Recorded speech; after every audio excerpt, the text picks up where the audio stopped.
Hello दोस्तों, welcome back to our channel study IQ judiciary. दोस्तों, आज के इस इंपॉर्टेंट सेशन में डिस्कशन करने वाले हैं कि पुलिस अगर आपसे बदतमीजी करती है या गाली गलौज करती है तो आप किस तरीके से पुलिस को टैकल कर सकते हैं। क्योंकि जब भी कोई भी पुलिस वाला आपके साथ बदतमीजी कर रहा है या गाली गलौज कर रहा है तो आपके पास अधिकार नहीं है कि आप उसके अगेंस्ट में गाली गलौज या बदतमीजी करने लगे, क्योंकि वो आप पर बहुत सारी धाराएं लगा सकते हैं। क्योंकि वो जो है स्टेट के रिप्रेजेंटेटिव हैं और स्टेट ने उनको जो है स्टेट में सुचारू रूप से व्यवस्था बनाने के लिए ये पावर दी गई है। तो कई बार हमें देखने को मिलता है कि पुलिस जो है अभद्र व्यवहार करती है और लोगों के साथ बदतमीजी करती है। तो जब पुलिस वाले अभद्र व्यवहार आपसे कर रहे हैं तो आपके पास क्या अधिकार है, और अगर आपने भी उनके साथ बदतमीजी कर दी तो सबसे पहले ये जानेंगे कि वो आपको कौन से सेक्शंस में चार्ज कर सकते हैं। उसके बाद ये देखेंगे कि अगर ऐसी कोई सिचुएशन है जहां पर आपसे पुलिस की तू-तू मैं हो रही है या फिर कोई बदतमीजी हो रही है तो आपको कैसे पुलिस को टैकल करना चाहिए। और अगर आपने किसी भी पुलिस वाले के साथ जो है,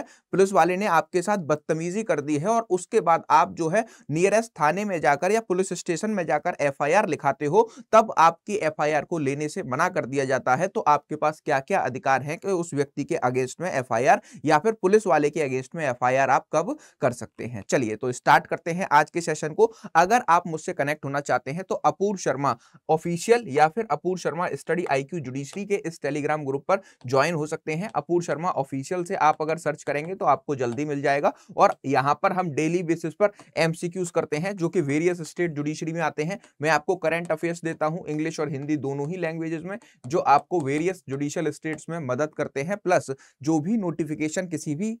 लॉ की, किसी भी एग्जाम की या फिर किसी भी जॉब की, लॉ से रिलेटेड फ्रेशर्स के लिए, एक्सपीरियंस पर्संस के लिए आती है, वो मैं अपूर्व शर्मा ऑफिशियल टेलीग्राम ग्रुप पर देता हूं। अगर लॉ से रिलेटेड ऐसा कोई पर्सनल सवाल है जो आप मुझसे पर्सनली पूछना चाहते हैं तो आप अपूर्व शर्मा 252 के इंस्टाग्राम पर मुझे ज्वाइन कर सकते हैं और यहां पर सारी चीजें मुझसे पूछी जा सकती हैं। चलिए तो सबसे पहले हम देखते हैं section 353 of Indian penal code क्या कहता है। और इसी सेक्शन का सबसे ज्यादा पुलिस वाले मिसयूज करते हैं और किसी भी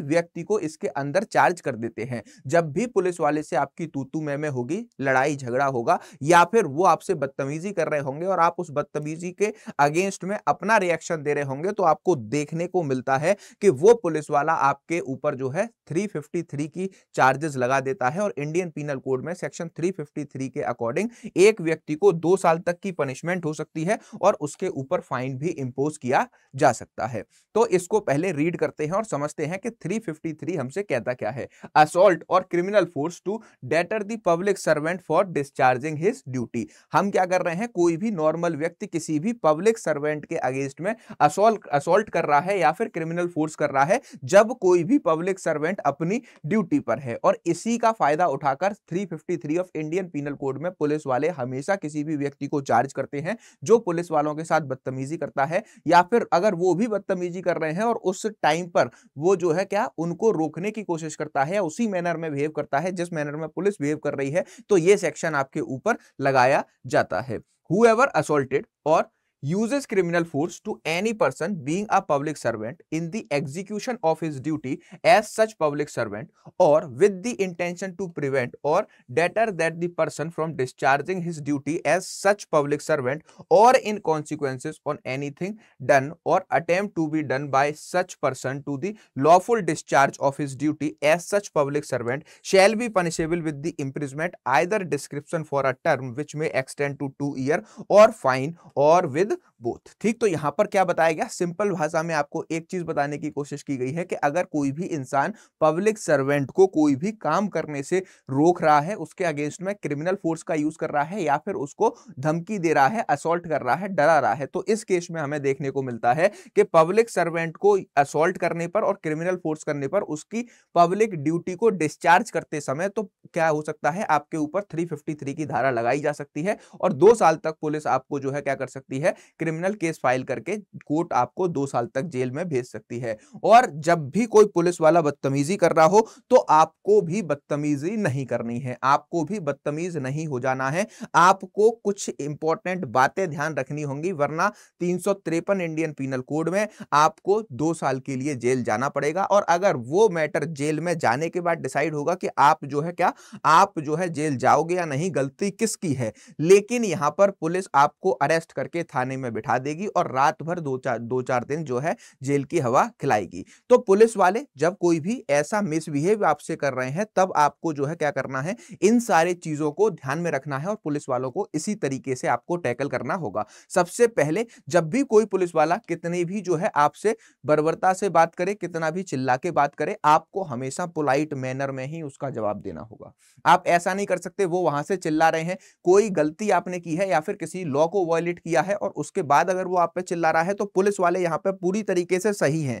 वो उसके लिए आपके ऊपर जुर्माना भी लगा सकते हैं। जैसे अगर आप रोड पर ड्राइव कर रहे हैं, अपनी बाइक चला रहे हैं और आपने हेलमेट नहीं लगाया हुआ है, उस टाइम पर पुलिस आपको रोकती है और वो डांट मारकर छोड़ रही है, तो वहां पर आप बदतमीजी नहीं कर सकते। और उनके ऊपर ये राइट है, उनके पास ये पावर है कि वो आपके हेलमेट ना होने पर चालान कर सकें, लेकिन आपको समझा बुझाकर डांट मार के छोड़ा जा रहा है, तो आप ये मत समझिए कि पुलिस वालों की कोई मजबूरी है। ठीक, तो पुलिस वाले जब अगर आपसे किसी बिना बात के, बिना आपकी गलती के अगर बदतमीजी करते हैं, मारपीट करते हैं, तो आपके पास अधिकार क्या है? तब भी आप उनसे बदतमीजी नहीं कर सकते, क्योंकि वो क्या है, पब्लिक सर्वेंट है और पब्लिक सर्वेंट होने के नाते वो अभी जो है क्या है, ऑन ड्यूटी है। तो यहां पर ऑन ड्यूटी होने वाले कारण का ही सबसे ज्यादा मिसयूज पुलिस करती है और किसी भी इंसान के साथ बदतमीजी, मारपीट करने लगती है, गाली गलौज करने लगती है। उस केस में भी वो जो है आपको अगर बातचीत से हल निकल रहा है और आप अपने पोलाइट मैनर से पुलिस को समझा सकते हैं, तो सबसे बेस्ट ऑप्शन है कि आपको बातचीत से ही हल निकालना चाहिए, क्योंकि पुलिस वाले अथॉरिटी हैं और उनके पास आपसे ज्यादा पावर है। आपके पास दूसरी पावरें हो सकती हैं, आप फाइनेंशियली स्ट्रांग हो सकते हैं, आपकी पॉलिटिकल पावर हो सकती है, लेकिन पुलिस के सामने किसी की नहीं चलती। जब डंडे का जोर चलता है तो कोई भी सामने नहीं आता, और ये सारी चीजें बाद में डिसाइड होती हैं कि गलती पुलिस वाले की थी या फिर गलती किसी भी नॉर्मल आदमी की थी। वो डिसाइड कब होंगी? जब क्रिमिनल केस फाइल हो जाएगा। केस फाइल होने के बाद वो जो है आपको मजिस्ट्रेट साहब के सामने पेश करेंगे। वहां पर आप जो है अपने निर्दोषता का, या फिर आपने कोई भी बदतमीजी पुलिस के अगेंस्ट में नहीं की, किसी भी पब्लिक सर्वेंट को कोई भी जो है क्रिमिनल फोर्स या फिर जो है असॉल्ट नहीं किया, उस टाइम पर देखा जाएगा। तो यहां पर क्या बात हो रही है? Talking in polite manner. आपको हमेशा ही जो है पोलाइट मैनर में पुलिस वालों से बात करके उसका सॉल्यूशन ढूंढना है। लेकिन अगर आपके साथ ज्यादा बर्बरता की जा रही है, मारपीट की जा रही है, बदतमीजी की जा रही है, तो आप वहां पर उसका वीडियो बना सकते हैं और वीडियो रिकॉर्डिंग करके अपने सबूत अपने पास रख सकते हैं। ये आपका दूसरा हथियार होना चाहिए। पहले आप जो है बात करके, टॉक करके ही ये सारी चीजें कर लें। अगर बात करके सॉल्यूशन नहीं निकल रहा है, आपके ऊपर वो जो है असॉल्ट कर रहे हैं या फिर अदर चीजें कर रहे हैं, तो आपको जो है क्या करना होगा, वीडियो रिकॉर्डिंग उस इवेंट की कर लेनी चाहिए। वहां पर आसपास खड़े लोगों के जितने भी आई विटनेस हैं, उनको भी जो है क्या अपने फेवर में रखना चाहिए, कि जिससे कि वो पुलिस स्टेशन जाएं और आपकी जो है एफआईआर लिखाने में मदद करें। क्योंकि जब भी कोई भी इंसिडेंट होता है पुलिस से झगड़े का, तो हमें देखने को मिलता है कि जब भी कोई इंसान पुलिस स्टेशन जाकर वहां पर एफआईआर लिखाना चाहता है, तो पुलिस वाले स्टाफ के अगेंस्ट कंप्लेंट होने के बाद इतनी एक्टिवली प्रोएक्टिवली रोल नहीं करते और किसी भी इंसान की एफआईआर नहीं लेते हैं। तो इसी वजह से वहां पर आसपास खड़े लोगों को, आई विटनेस जितने भी हैं, उनसे टच में रहें, उनका नंबर ले लें और उनसे रिक्वेस्ट करें कि देखिए मेरे साथ गलत हुआ है, आप इसको चल के मेरे साथ जो है क्या कर दीजिए, एटलीस्ट बस थाने में इस चीज की गवाही दे दीजिएगा, या फिर जब भी कोर्ट में ये मैटर जाएगा तो आपको आई विटनेस है तो आपको वहां पर जाकर अपनी सारी चीजें बतानी होंगी। उसके बाद आप जो है नियरेस्ट पुलिस स्टेशन जा सकते हैं और वहां पर जितने भी आई विटनेस हैं, जितने भी आपके पास रिकॉर्डिंग्स हैं और जितने भी आपके पास एविडेंसेस हैं कि किसी भी पुलिस वाले ने आपके साथ बदतमीजी की है बिना किसी कारण के, अगर कारण है तो उसने अगर आपको जो है डांट लगा दी है, फटकार लगा दी है, तो वो बदतमीजी में नहीं आएगा। वो पब्लिक सर्वेंट है, पब्लिक अथॉरिटी है और उसका काम है, अगर आपने कोई लॉ को वायलेट किया है तो उनके पास अधिकार है कि वो आपके अगेंस्ट कोई भी एक्शन ले सकते हैं। तो ये बात हो रही है उस टाइम की जब आपने कोई भी गलती नहीं करी और गलती नहीं करने के कारण ही जो है क्या आपके ऊपर जो है पुलिस ने बदतमीजी करी है, तब की ये बात है। तो आप नियरेस्ट पुलिस स्टेशन जाएं फटाफट से और वहां पर जितने भी आई विटनेस या वीडियो रिकॉर्डिंग्स हैं या फिर जो अदर एविडेंसेस हैं, सीसीटीवी फुटेज वगैरह जो कि किसी के यहाँ पर लगे हुए हैं, तो वो सारे एविडेंसेस लेकर आप जो है नियरेस्ट पुलिस स्टेशन जाकर उस पुलिस वाले के अगेंस्ट में एफआईआर कर सकते हैं। अमूमन तौर पर हमें देखने को मिलता है कि उस एफआईआर को जो है क्या किया जाता है, उस एफआईआर को जो है कभी भी पूरी तरीके से पुलिस वाले लेने के लिए हमेशा ही मना करते रहते हैं। लेकिन सबसे इंपॉर्टेंट बात यह है कि पुलिस वाले एफआईआर को लेने के लिए आपसे मना कर रहे हैं, फिर भी आपके पास इतने एविडेंसेस हैं तो आप वहां जाकर अपनी बात को रख सकते हैं। अगर वो नहीं एफआईआर ले रहे हैं, जब उन्होंने एफआईआर रजिस्टर आपकी नहीं की है, तो आपके पास क्या क्या राइट है कि आपकी जो है बात सुनी जाए और आपकी एफआईआर पुलिस थाने में कराई जाए। तो सबसे पहले हमें देखने को मिलता है सेक्शन 156 क्लॉज 3 के अकॉर्डिंग जितने भी लोग हैं उनके पास ये अधिकार है कि वो एज पर सेक्शन 190 को आप जानते होंगे, क्रिमिनल प्रोसीजर कोड 1973 की बात कर रहा हूं, उसमें जो है मजिस्ट्रेट के पास पावर होती है कि वो क्या कर सके, सीपीआई कंप्लेंट पर, पुलिस रिपोर्ट पर और या फिर जो है इंफॉर्मेशन के बेसिस पर किसी भी व्यक्ति ने जो उसको इंफॉर्मेशन प्रोवाइड की है उसके ऊपर क्या कर सकता है, कॉग्निजेंस ले सकता है। क्या ले सकता है, कॉग्निजेंस ले सकता है। सीआरपीसी मैंने आपको पढ़ा रखा है तो उसमें मैंने ये पार्ट आपको बहुत अच्छे से पढ़ाया है। सेक्शन 190 के अंदर जुडिशियल मजिस्ट्रेट के पास पावर है कि अगर किसी भी इंसान की, सबसे पहले क्या आई है, पहला क्लॉज कहता है, पहले क्लॉज का सब क्लॉज ए कहता है कंप्लेंट आई है, तब क्या करेगा, तब जुडिशियल मजिस्ट्रेट उस कंप्लेंट को रिसीव करेगा और उस पर जो है कॉग्निजेंस लेगा, या फिर पुलिस रिपोर्ट सबमिट की गई है या फिर किसी ने कोई भी इंफॉर्मेशन प्रोवाइड की है। तो इन तीनों ही केसेस में क्या होगा, जुडिशियल मजिस्ट्रेट के पास पावर है कि लोगों की कंप्लेंट आते ही, इंफॉर्मेशन आते ही क्या करेगा, वो जो है कॉग्निजेंस ले लेगा। तो सबसे पहले जब आपकी थाने में नहीं सुनी गई तो ये आपके पास अधिकार है कि आप जो है section 119 clause 1 sub clause A और सी के अकॉर्डिंग क्या कर सकते हैं, जुडिशियल मजिस्ट्रेट को अप्रोच कर सकते हैं, या तो अपनी कंप्लेंट दे सकते हैं या उनको इंफॉर्मेशन प्रोवाइड की जा सकती है। उसके बाद जुडिशियल मजिस्ट्रेट सेक्शन 156 किसका, 156 क्लॉज 3 को इस्तेमाल करते हुए उसमें जो भी पुलिस ऑफिसर्स हैं या फिर जो भी पुलिस स्टेशन है जहां पर आपकी कंप्लेंट रजिस्टर्ड होनी चाहिए थी, उन अथॉरिटीज को गाइड कर देंगे और ऑर्डर दे देंगे कि आप जो है क्या करिए, इसकी जो है इन्वेस्टिगेशन करना शुरू कर दीजिए और इस कंप्लेंट को ले लीजिए। या फिर जुडिशियल मजिस्ट्रेट खुद से ही कॉग्निजेंस लेकर क्या कर सकता है, 190 के अंदर आपके केस को स्टार्ट करा सकता है। क्लियर। या फिर पुलिस मजिस्ट्रेट के पास ये भी पावर है कि वो अदर अथॉरिटीज के पास जो है क्या करे, अदर अथॉरिटीज के पास एक केस को ट्रांसफर कर दे जो कि पुलिस स्टेशन है और वहां पर किसी भी इन्वेस्टिगेशन ऑफिसर को बोल के आपकी रिपोर्ट दर्ज करा ले, एफआईआर दर्ज करा ले और उसके बाद उसकी जो है क्या कर दिया जाए, उसके बाद जो है उसके केस को रजिस्टर कराने के बाद, एफआईआर कराने के बाद उसकी इन्वेस्टिगेशन स्टार्ट हो सकती है। दूसरा, a magistrate can take the cognizance of the complaint and ask the police to investigate the case and file a report. If a case is found then the magistrate can order the police station in charge to file a FIR and prove the case thoroughly. ठीक, तो ये भी जो है क्या magistrate कर सकते हैं जब उनको पता लग जाता है कि हाँ भाई कंप्लेंट में कोई दम है और कंप्लेनेंट सही कह रहा है। और तीसरी पावर आपके पास होती है, सबसे important power, section 154 clause 3 of criminal procedure code 1973 की बात हो रही है। 154 में आपका एफआईआर के कॉन्सेप्ट को समझाया गया है और एफआईआर 154 जो है आपका सीआरपीसी का सबसे मोस्ट इंपॉर्टेंट सेक्शन है, प्रीलिम से, मेन से और इंटरव्यू के प्रोस्पेक्टिव से। जब हम बात करते हैं section 154 clause 3 of criminal procedure code 1973 की, तो हमें देखने को मिलता है कि जितने भी ऐसे केसेस हैं जहां पर कोई भी व्यक्ति पुलिस स्टेशन गया और पुलिस स्टेशन जाने के बाद में उसने क्या किया, उसने अपनी एफआईआर को रजिस्टर कराने की कोशिश की, लेकिन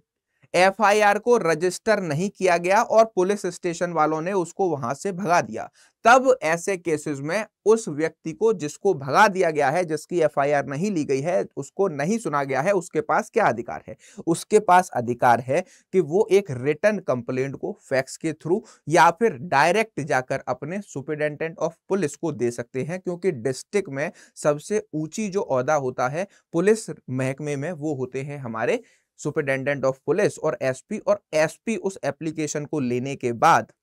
अगर ऐसा लगता है कि कंप्लेनेंट की कंप्लेंट बिल्कुल सही है और पुलिस ने कहीं ना कहीं गलती की है, तो एसपी के पास से अधिकार है कि वो उस officer in charge of police station को ऑर्डर दे सकता है। कौन से वाले को,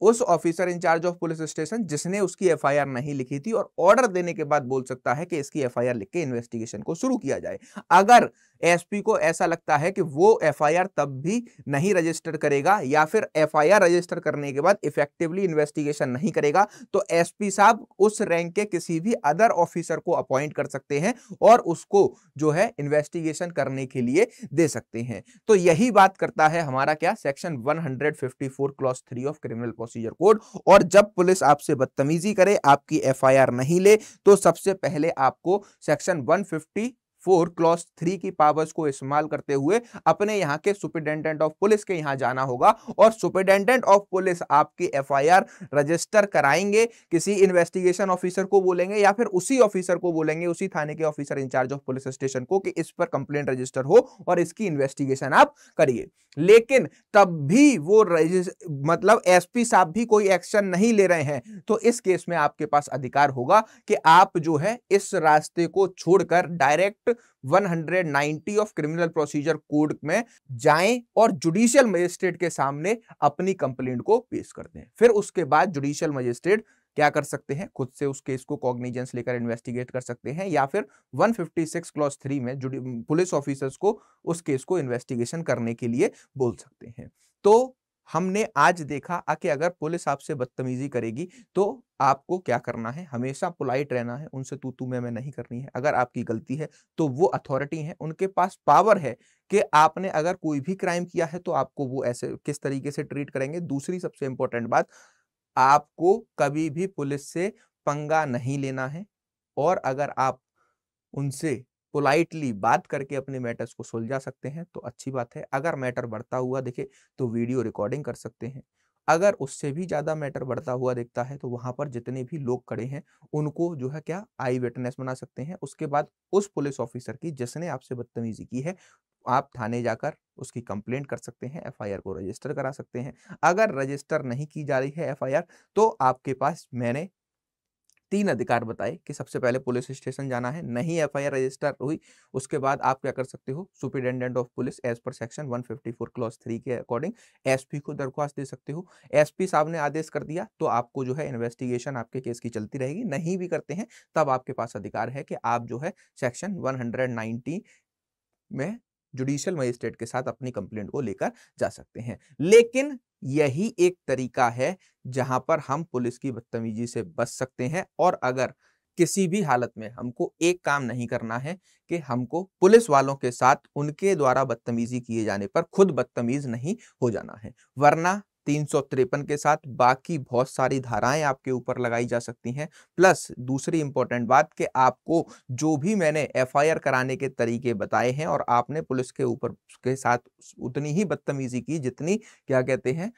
पुलिस ने आपके साथ की है, तो इस केस में आपके ऊपर ये सारे राइट्स खत्म हो जाते हैं और आप इन राइट्स को एक्सरसाइज नहीं कर पाएंगे। तो ये था आज का सेशन जहां पे हमने डिस्कस किया कि पुलिस आपसे कोई भी मिसबिहेव करती है, बदतमीजी करती है, गाली गलौज करती है, तो आपको जो है कभी भी उस ही भाषा में जवाब नहीं देना है। आपको हमेशा पोलाइट रहना है और उनको समझाने की कोशिश करनी है कि आप इस तरीके का बिहेवियर हमारे प्रति मत करिए। अगर वो तब भी नहीं मानते हैं तो वीडियो रिकॉर्डिंग, दूसरा आई विटनेसेस, तीसरा वहां पर आसपास कोई भी सीसीटीवी लगा हुआ है और आपके साथ हाथापाई भी की गई है तो वो लेकर आप पुलिस स्टेशन जा सकते हैं और पुलिस के द्वारा की गई बदतमीजी पर उनको सबक सिखा सकते हैं। ऐसे ही इंटरेस्टिंग वीडियोस लेकर मैं स्टडी आईक्यू जुडिशरी चैनल पर हमेशा आप लोगों के लिए हाजिर रहता हूं। और अगर आप लॉ की तैयारी कर रहे हैं तो आप मेरा टेलीग्राम ग्रुप अपूर्व शर्मा ऑफिशियल ज्वाइन कर सकते हैं, जहां पर हम डेली बेसिस पर लॉ से रिलेटेड बहुत सारे क्वेश्चन सॉल्व करते हैं, करंट अफेयर्स पढ़ते हैं। बाकी अदर कोई भी वैकेंसी या फिर अदर चीजें लॉ से रिलेटेड आपके लिए आती हैं तो मैं सबसे पहले आपको